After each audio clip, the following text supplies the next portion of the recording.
हिमाचल में सुक्खू सरकार की गारंटियों को लेकर घमासान छिड़ा हुआ है। पक्ष और विपक्ष लगातार एक दूसरे पर हमलावर है।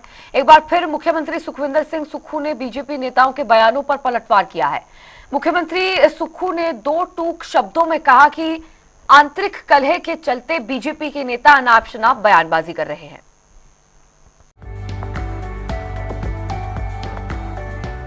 प्रदेश सरकार व्यवस्था परिवर्तन से आत्मनिर्भर हिमाचल प्रदेश बनाने का सपना कर रही है साकार। वादा किया, वादा निभाया।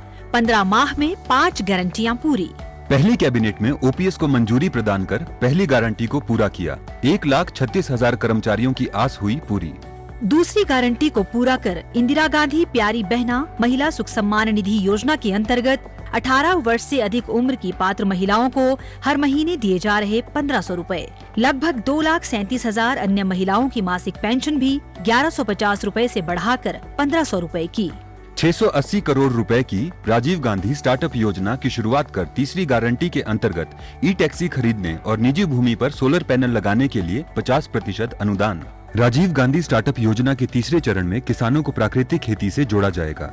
चौथी गारंटी के रूप में प्रदेश के सभी सरकारी स्कूलों में इस शैक्षणिक सत्र से पहली कक्षा से अंग्रेजी माध्यम आरंभ किया गया है। शिक्षा में गुणात्मक सुधार के लिए हर विधानसभा क्षेत्र में हो रहा Rajiv Gandhi day boarding school का निर्माण। स्कूलों में बेहतर संसाधन जुटाने के उद्देश्य से स्कूलों के क्लस्टर बनाए हैं। डॉक्टर वाईएस परमार विद्यार्थी ऋण योजना आरंभ कर विद्यार्थियों को 1% ब्याज पर 20 लाख रुपए तक के ऋण का प्रावधान है। पांचवी गारंटी के रूप में गाय का दूध 45 रुपए और भैंस का दूध 55 रुपए प्रति लीटर की दर से खरीदा जा रहा है। दूध खरीद पर न्यूनतम समर्थन मूल्य देने वाला हिमाचल देश का पहला राज्य बना। किसानों के लिए देश में पहली बार प्राकृतिक खेती से उत्पन्न गेहूं और मक्की की खरीद को प्रोत्साहन दिया जा रहा है।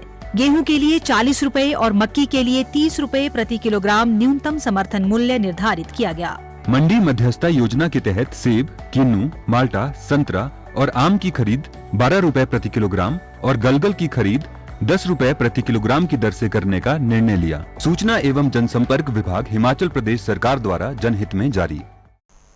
ऐसा है कि पिछले 40 साल से जो व्यवस्था बिगड़ी ना, उसमें जब सुधार होता ना तो तकलीफ होती है। अब प्रदेश आत्मनिर्भर बनने की दिशा में आगे बढ़ रहा है। उन्हें बोलना चाहिए कि वो तो खुद वित्त मंत्री रहे हैं। देखिए कि प्रदेश की पोजीशंस कहाँ पहुँच रही है। पिछली भारतीय जनता पार्टी ने शिक्षा के क्षेत्र में गुणात्मक में हमें 21वें स्थान पर ला दिया। हेल्थ के सेक्टर में सबसे निचले स्तर पर हम चले गए। तो सब सेक्टरों में सुधार की जरूरत है और हमारी सरकार उसमें कटिबद्ध है सुधार करने के लिए। और मैंने आपको बार बार कहा है, हमारा 2027 तक हम आत्मनिर्भर हिमाचल बनेंगे। पार्टी के पास कहने को कुछ नहीं है। उनके पास अपनी आंतरिक लड़ाई इतनी ज़्यादा हो चुकी है, वो कई भागों में बटे हुए हैं। अब वो अपनी गद्दी को बचाने के लिए जयराम जी हमेशा हर दिन स्टेटमेंट देते हैं, उधर से दूसरे नेता देते हैं। अब उनकी आंतरिक लड़ाई का असर ये हो रहा है कि वो एक सुर में बात कर नहीं पा रहे और झूठी खबरें वो माननीय प्रधानमंत्री जी के पास पहुंचा देते हैं। ये कभी नहीं बताया उन्होंने कि 1 महीने में 2 बार सैलरी देने वाला भी हिमाचल प्रदेश बन गया। ये कभी नहीं बताया कि 4 दिन पहले सैलरी देने वाला भी हिमाचल प्रदेश बन गया और प्रधानमंत्री जी से महाराष्ट्र में झूठ बुलवा दिया।